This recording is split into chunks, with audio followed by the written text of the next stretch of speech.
इन इस recycle recovery includes के अंदर बहुत सारे प्रोसेस होते हैं, जिनमें सबसे पहला प्रोसेस होता है डिसमेंटलिंग। डिसमेंटलिंग डिसमेंटलिंग का मतलब होता है कि removal of parts containing dangerous substance, removal of easily accessible parts containing valuable substance containing copper steel iron and process. कि पहला होता है डिसमेंटलिंग। डिसमेंटलिंग का मतलब होता है कि कुछ पार्ट्स के अंदर कुछ इंपॉर्टेंट और बहुत ही कॉस्टली पार्ट्स होते हैं, किसी में लो कॉस्ट के पार्ट्स होते हैं, तो उन्हें सेपरेट करना, दैट इज डिसमेंटलिंग। नेक्स्ट होता है segregation of ferrous metal, non ferrous metal and plastic.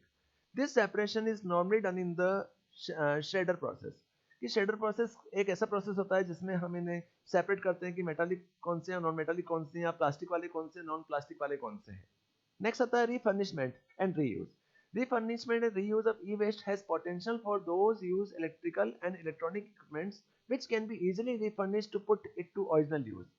कि रिफर्निशमेंट में ऐसा प्रोसेस होता है, जिस प्रोसेस के अंदर ऐसा प्रोसेस होता है जिसमें हम इलेक्ट्रॉनिक गैजेट्स को वापस से रीयूज कर सकते हैं, उन्हें वापस रिफर्निश कर सकते हैं ओरिजिनल यूज के लिए।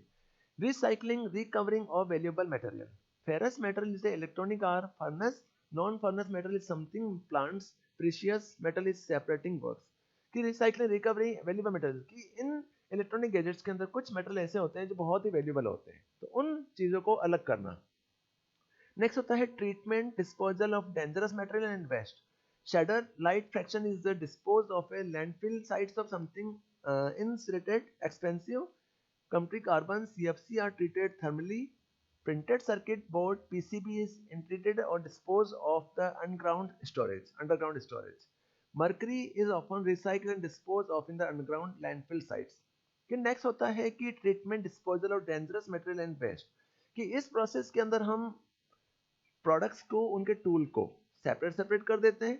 तो जैसे मरकरी होती है वो ग्राउंड के अंदर चली जाती है, जो हम वापस से रीयूज कर सकते हैं, या कुछ मेटालिक टूल्स होते हैं जिन्हें हम किसी और वे में यूज करते हैं। तो हर प्रोडक्ट को उनकी रिक्वायरमेंट के अकॉर्डिंग सेपरेट करना एक प्रोसेस माना जाता है, जिससे हम कहते हैं डिस्पोजल एंड ट्रीटमेंट प्रोसेस। अब ई वेस्ट मैनेजमेंट से हमें बेनिफिट क्या प्रोवाइड होता है, या उन्हें हम करते कैसे हैं। The e-waste disposal and proper recycling is a very much necessary and important for the benefits of people, environment and nation। कि ई-वेस्ट मैनेजमेंट एनवायरनमेंट के लिए, पीपल के लिए और नेशन के लिए बहुत ही ज़्यादा इंपॉर्टेंट है। क्यों? क्योंकि हम जानते हैं कि प्लास्टिक आज का हमारा सबसे बड़ा दुश्मन है, जनरली हमारा सबसे बड़ा एनिमी है। आज हम हर चीज़ जानते हैं कि आज जितना भी इन्वायरमेंट वेस्ट हो रहा है, वो इन्वायरमेंट जितना भी डैमेज हो रहा है, वो सारा प्लास्टिक और कार्बन की वजह से हो रहा है। अगर हम प्लास्टिक को प्रॉपर्ली यूज नहीं करेंगे तो हम अर्थ को सेव नहीं कर सकते। तो अर्थ को सेव करने के लिए, नेशन को सेव करने के लिए और हर चीज को सेव करने के लिए आज ई वेस्ट मैनेजमेंट करना बहुत ही ज्यादा जरूरी है। Benefits of people, environment and nation. The key benefits are कि आज ई वेस्ट को अगर हम सिक्योरली यूज करते तो हम अपने अर्थ को कैसे सेव कर सकते हैं। पहला होता है कि allow for recovery for valuable precious metals. Most consumers electronic contains valuable materials like copper, gold and zinc that should be recycled. Virgin materials are significantly more costly than recycled material for the manufacturing। ये सबसे बड़ी चीज़ होती है कि जो electronic gadgets होते हैं, इनमें कुछ मटेरियल ऐसे होते हैं जो बहुत ही ज़्यादा कॉस्टली होते हैं। उन कॉस्टली मटेरियल को हमें सेपरेट करना बहुत ज़रूरी है, जिनको हम सेव करके अपने अर्थ के लिए, या अपने अर्थ को तो सेव कर ही सकते हैं, प्लस अपने लिए एक अर्निंग सोर्सेज भी बना सकते हैं। इसलिए उन मेटल को हमें सेव करना बहुत ज़रूरी है। नेक्स्ट होता है protects public health and water quality. Next tool ये होता है कि ई वेस्ट मैनेजमेंट से नेक्स्ट हम होती है protects public health and water quality. कि हम वाटर क्वालिटी को सेव कर सकते हैं, या पब्लिक की हेल्थ को भी सेव कर सकते हैं। कि हम जानते हैं कि plastic is the very dangerous part. E waste contain a variety of toxic substance which में include lead, mercury and cadmium. When e-waste is disposed into landfills, these toxins can be released into the atmosphere and leak through the land and have negative health and environment effects। कि आज से जब plastic को dispose किया जाता है या उन्हें जलाया जाता है, तो डिस्पोज करने पर उसमें से कई सारे टॉनिक्स निकलते हैं, कई सारे अनएक्सेप्शन गैसेस निकलती है, वो हमारे एनवायरनमेंट को डैमेज करती है और पर्सन की हेल्थ को भी डिस्ट्रॉय करती है। इसका सबसे बड़ा एग्जांपल आज हमारे पास है कोरोना वायरस, जिसकी वजह से हमारी पूरी अर्थ आज डैमेज हो चुकी है, पूरा वर्ल्ड उसकी डिजीज में फंसा हुआ है और आज कई सारे इश्यूज जनरेट हो चुके हैं। नेक्स्ट होता है क्रिएट जॉब्स। जॉब कैसे क्रिएट करता है? Recycling e waste domestically create job for professional recycler and refurbishers and create new market for the valuable components that are dismantled। Next होता है कि आज इससे हमें एक जॉब भी क्रिएट होती है कि अगर हम रिसाइकलिंग अच्छी कर सकते हैं तो हम रिसाइकल को किसी भी वैल्यू पर्सन के लिए जॉब प्रेफर करा सकते हैं, जॉब बना सकते हैं, रिसाइकलिंग प्रोसेस स्टार्ट कर सकते हैं। नेक्स्ट होता है toxic waste, meaning produce toxic waste which are linked with the crop devastation and human health crisis due to water contamination. कि आज जब हम ई वेस्ट मैनेजमेंट करते हैं और ई वेस्ट मैनेजमेंट को मैनेज नहीं करते हैं और अगर हम प्लास्टिक को जला देते हैं और पानी में फेंक देते हैं तो उससे कई सारे टॉक्सिक्स निकलते हैं जो वाटर में चले जाते हैं और वाटर की वजह से पर्सन की हेल्थ डैमेज होती है। नहीं होता है सेम लैंडफिल स्पेस कि हम ई वेस्ट को ई वेस्ट मैनेजमेंट करेंगे तो हम अर्थ को भी सेव कर सकते हैं, जिससे जो डेंजरस गैसेस हैं वो गैसेस हमारे इन्वायरमेंट में जा रही है और हमारा इन्वायरमेंट डैमेज हो रहा है। तो इस चीज़ को हम सेव कर सकते हैं और इस वजह से ई वेस्ट मैनेजमेंट को यूज में ले सकते हैं। तो ये एक इंपॉर्टेंट टॉपिक है जिसके रिगार्डिंग हमेशा एग्जाम के अंदर क्वेश्चन आते हैं। ई वेस्ट मैनेजमेंट होता क्या है, इसको करने के क्या क्या प्रोसेस होते हैं और प्रोसेस के अलावा इसमें क्या क्या बेनिफिट्स प्रोवाइड होते हैं। तो इसी के सारी टॉपिक मेरा यहाँ पे कंप्लीट हो रहा है। इसी टॉपिक के बाद मेरा नेक्स्ट टॉपिक यूज में आता है, that is a identity theft. इसी टॉपिक के बाद मेरा नेक्स्ट टॉपिक यूज में आ रहा है, that is identity theft. Identity theft name से आइडेंटिटी पता चल रहा है, थेफ्ट में चुराना, और आइडेंटिटी मतलब अपनी सिक्योरिटी को कोई एक्सेस कर लेता है, तो दैट आइडेंटिटी थेफ्ट। तो online identity theft is the theft of personal information in order to commit fraud. कि ऐसी इंफॉर्मेशन जो किसी फ्रॉड के लिए चुराई जाती है, दैट इज आइडेंटिटी थेफ्ट।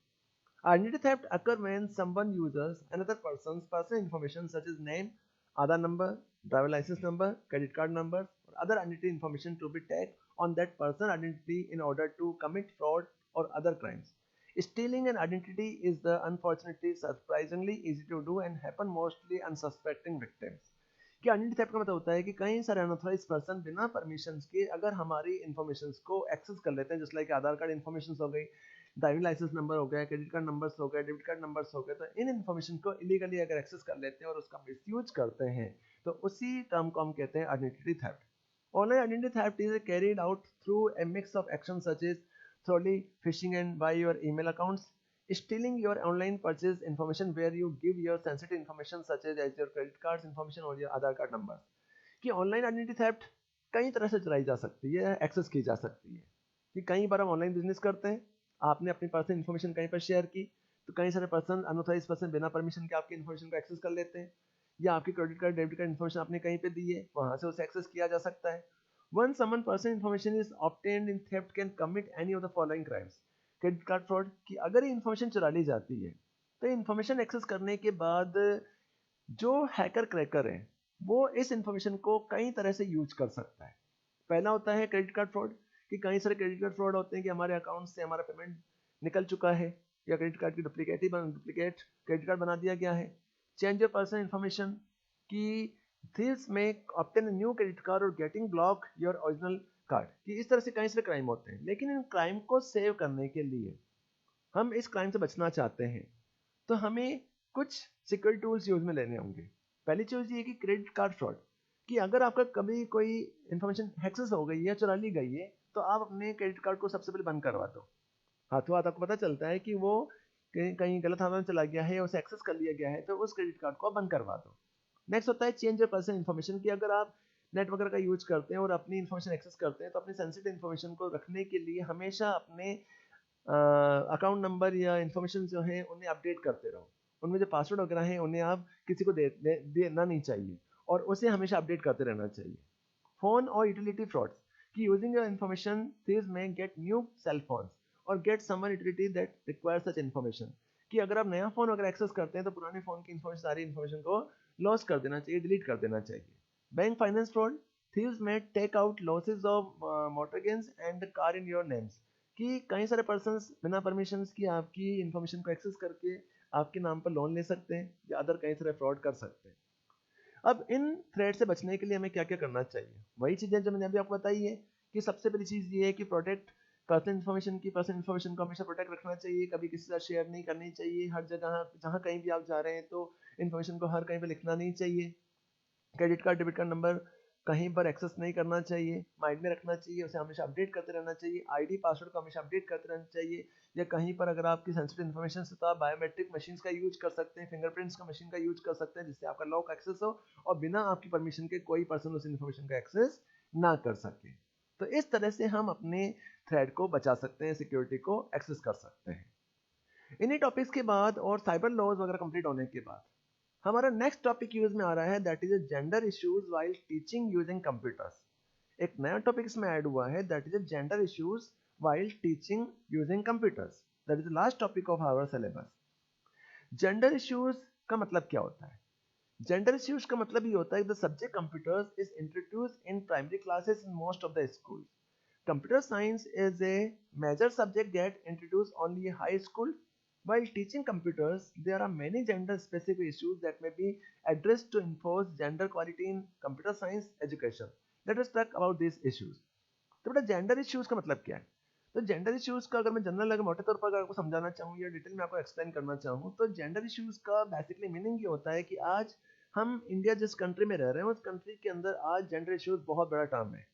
आपने देखा होगा कि आज भी कई सारे रूरल बैकग्राउंड्स के अंदर गर्ल्स या लेडीज को बुरखे में रखा जाता है या उन्हें पर्दा प्रथा में रखा जाता है, बाहर नहीं निकाला जाता। प्लस इसके अलावा आज भी कई सारे गांव वगैरह में जहाँ रूरल बैकग्राउंड चल रहा है वहाँ गर्ल्स को स्टडी नहीं कराई जाती, उन्हें पढ़ाया लिखाया नहीं जाता, सिर्फ बॉयज़ को ही सारी प्रायोरिटीज होती है, बॉयज़ को ही सारी चीज़ें दी जाती है, गर्ल्स को ही सारी परमिशंस नहीं दी जाती है।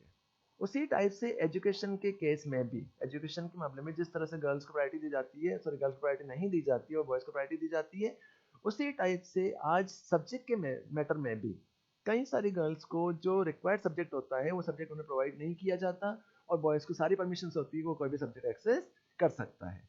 इसी टाइम से आज हम जानते हैं कि आज टेक्नोलॉजी टाइम है। इस टेक्नोलॉजी टाइम में कई सारे सब्जेक्ट्स होते हैं जिनमें हमारा मेन जो सब्जेक्ट है वो कंप्यूटर साइंस है, दैट इज टेक्नोलॉजी टाइम है। इस टेक्नोलॉजी टाइम के अंदर भी टेक्नोलॉजी सब्जेक्ट के अंदर दो तरह के इश्यूज आते हैं, गर्ल्स एंड बॉयज़ के इश्यूज।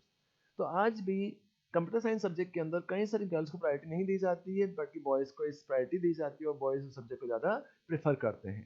तो इसमें क्या क्या इश्यूज होते हैं, जेंडर के क्या क्या इश्यूज होते हैं, किस तरह से हम रिकवर कर सकते हैं, उन चीज़ों को देखते हैं। तो सबसे पहला टॉपिक आता है जेंडर इशू। जेंडर इशू का मतलब होता है कि Gurvinder and Bira are computer science teachers at two different coeducational schools. Both said that the class of subject, computer science 60 to 70% are boys and the rest of the girls. This trend, the more boys obtain the computer science than girls, has been continuing for years now. So underrepresentation of girls is major issue. कि जैसे आज किसी class के अंदर दो teachers हैं, उनमें से 60-70% बॉयज़ ने कंप्यूटर साइंस लिया है, बाकी सारी गर्ल्स ने कंप्यूटर साइंस नहीं लिया है, होम साइंस वगैरह चूज किया है। तो ये एक मेजर इशू है, आज के टाइम का सब्जेक्ट इशू है। इस चीज को there are some other issues well that discuss some major gender issue for school level computer science education के। इस तरह से कई सारे जेंडर इश्यूज जनरेट होते हैं। वो इशू क्या क्या होते हैं?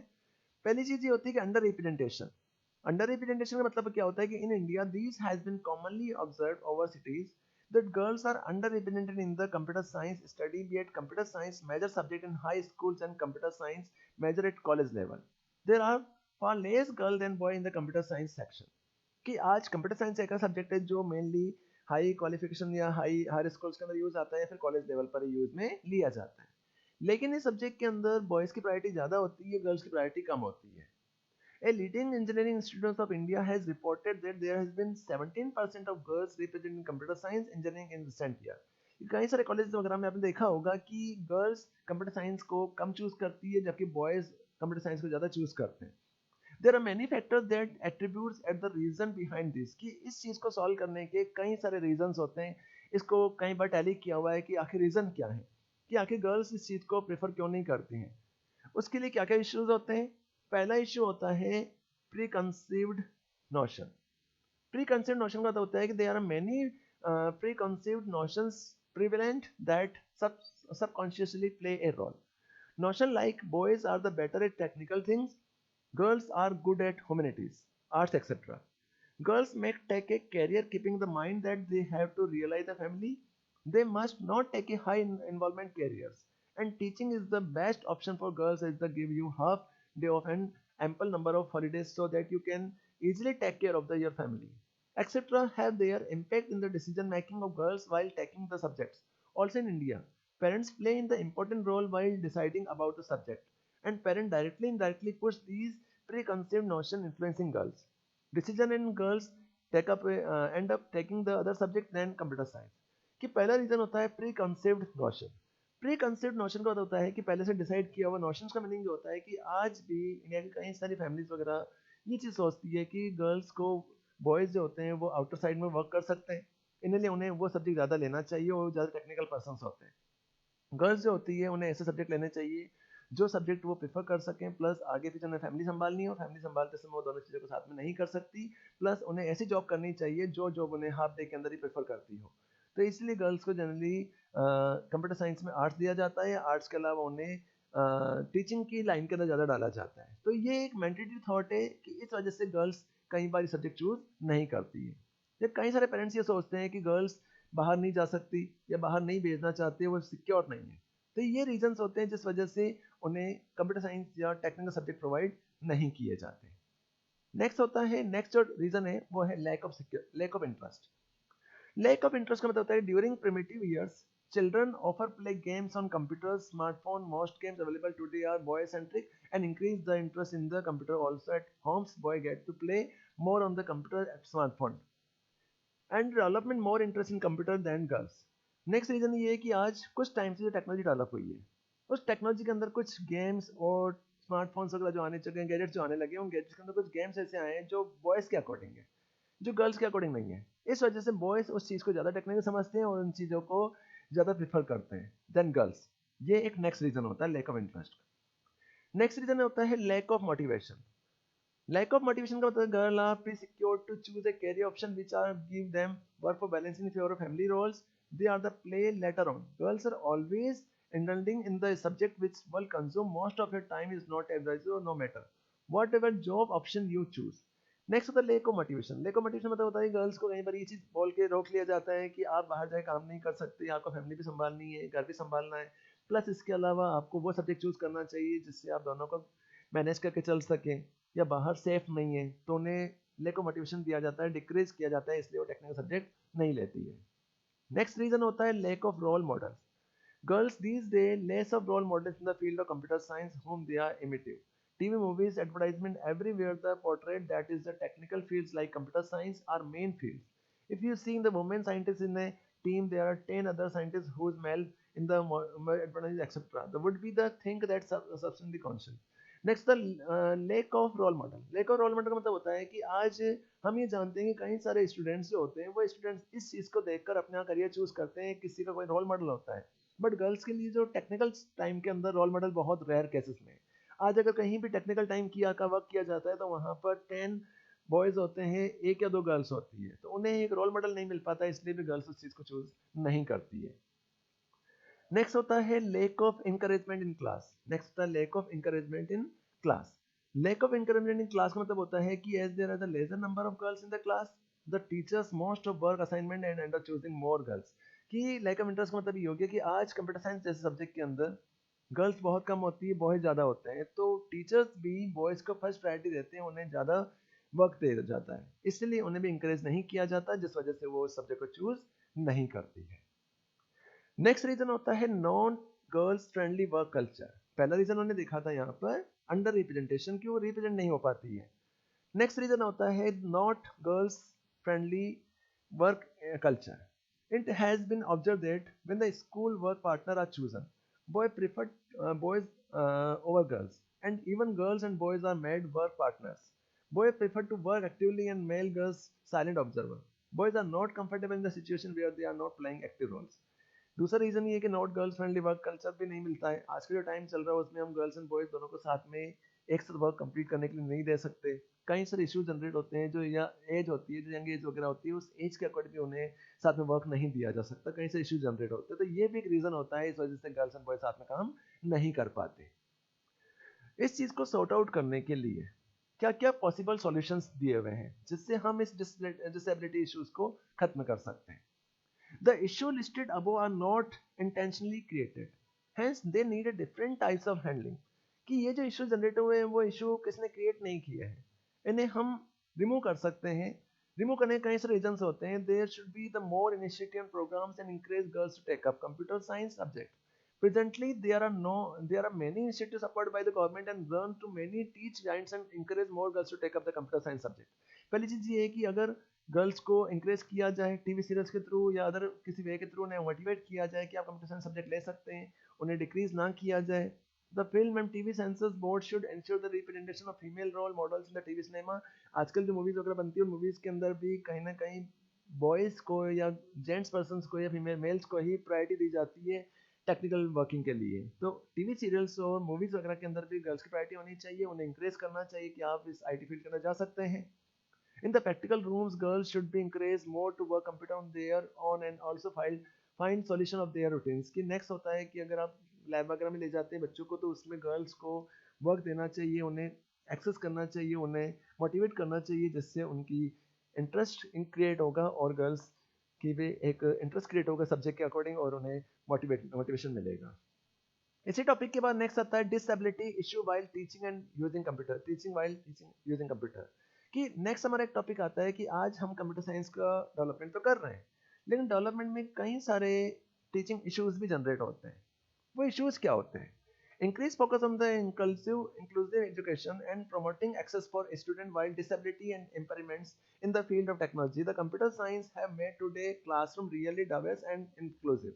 While at the end, it is not possibly added to the course of inclusive education. On the other hand, there are many issues that present the most taken care of the impart real life. It is especially absurd student there can be more disability, locomotor disability, server deformities, polyleprosy, cerebral palsy, hearing and speech disability, hearing impaired dispatch especially। कि आज अगर हम technical की बात करें तो technical time में girls and boys को अगर हम इम्प्रूवमेंट कर भी देते हैं तो इम्प्रूवमेंट करने के बाद आज टेक्निकली फील्ड के अंदर कई सारे अदर इश्यूज भी जनरेट होते हैं, जिस वजह से भी हमारी टीचिंग या आईटी जो सेल है वो इंक्रीज नहीं हो पा रही है। उसके बहुत सारे रीजंस हैं। बहुत सारे रीजंस ये हैं कि हमें प्रॉपर नेटवर्क कनेक्टिविटी नहीं मिलती है, प्लस इसके अलावा पर्सनस को ऑपरेट करना नहीं आता है, या कई सारे जो नेट कनेक्टिविटी लो विजन्स मिलते हैं, कई सारे ब्लाइंड पर्सन हैं या डिसेबल पर्सन हैं, उनके लिए हमारे पास कोई ऑप्शन अवेलेबल नहीं है। तो ये भी कई सारे इश्यूज हैं जिस वजह से हमें टेक्नोलॉजी इंक्रीज नहीं हो रही है। Unavailability of teaching material aids. Next reason होता है कि various disability issues faced on the teaching using computer while regard about disability are the discussed below। कि आज टेक्निकल टीम को बढ़ाने के लिए या टेक्नोलॉजी को इंक्रीज करने के लिए कई तरह के डिसेबिलिटी इश्यूज भी जनरेट होते हैं। उन इश्यूज में पहला यूज होता है unavailability of teaching material aids. हम जानते ही हैं student with different disability need different types of teaching aids material. For instance visual challenge student would want their screen reader and could read the digital content of them. Directly समझा रहा हूँ कि पहली चीज़ ये है कि आज अगर हम टेक्नोलॉजी को इंक्रीज करना चाहते हैं तो टेक्नोलॉजी को इंक्रीज करने के लिए कई सारे इश्यूज जनरेट होते हैं। उन इश्यूज में मेन इश्यू जनरेट होता है टूल्स और मटेरियल्स का, क्योंकि आज जो डिसेबल पर्सनस हैं उन डिसेबल पर्सनस को टीच कराने के लिए, उन्हें इम्प्रूव करने के लिए हमें उनके अकॉर्डिंग गैजेट्स की रिक्वायरमेंट होगी, उनके अकॉर्डिंग उनको लेसन रीड आउट करने के लिए हमें जो स्क्रीन रिकॉर्डिंग चाहिए वो चीज़ें हमें अप्लाई होनी चाहिए, बट वो चीज़ें हमें नहीं मिल पाती है। Similarly hearing paid student would want more visual input and ordinary rather ordinary instruction should be available in the sign language if possible. कि जो डिसेबल पर्सनस होते हैं या जो हैंडीकैप्ड पर्सनस होते हैं उन पर्सनस के लिए एक्स्ट्रा यूटिलिटी दी जाती है, एक्स्ट्रा बेनिफिट्स प्रोवाइड किए जाते हैं, तो उन चीज़ों को हमें यूज़ लेना पड़ेगा, बट वो चीज़ें हमें अवेलेबल नहीं हो पाती है और इस वजह से कई सारे पर्सन उन चीज़ों का एक्सेस नहीं कर पाते। तो ये भी एक डिसेबिलिटी का इशू है। नेक्स्ट होता है lack of special needs teacher. अब इन चीज़ों को पढ़ाने के लिए या डिसेबल पर्सन को पढ़ाने के लिए हमें स्पेशल टीचर्स की रिक्वायरमेंट होती है जिन्हें साइन लैंग्वेज आती है और वो पर्सन उनको एक्सेस कर सके। For different types of special needs इस special need teacher are available. Disable students get their needs address in rather manner. For hearing impaired students, teacher who is able to convey the sign language would be able to convey and explain the study material than traditional method. There should be the teachers who know what types of hardware, software tools, etc. can be used for differently able students as per their specific needs. Special types of specialized hardware such as Braille keyboard, monitor, printer, synthetic speech generator, software, etc. we need.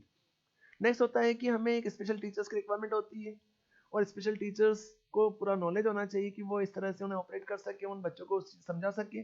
Plus इन चीज़ों के अलावा हमें उन बच्चों को समझाने के लिए जो टूल्स चाहिए और मैनी टाइप्स ऑफ सॉफ्टवेयर और फीचर्स वगैरह जो होते हैं उनकी रिक्वायरमेंट होती है। उन रिक्वायरमेंट के बिना हम कभी भी उन बच्चों को एक्सेस नहीं कर सकते। लास्ट होता है lack of supporting curriculum. Next जो रीजन है डिसेबल पर्सन को पढ़ाने का वो है lack of supporting curriculum. Lack of supporting curriculum का मतलब होता है curriculum should be designed while keeping focus on the inclusive education. There always should be possible alternative keeping in mind special needs for the students. Software programs should be so used so that the disabled student can easily work on that. For example, Office software based on curriculum is easy to implement for all types of students and nearby all the Office software provide accessible features. Similarly, programming languages that require manual code typing such as Python can also be used for the teaching programming as long as the specialized editor also available, but Scratch, the block-based programming language, should be not used in the lack of accessibility features. फिर next होता है lack of supporting curriculum.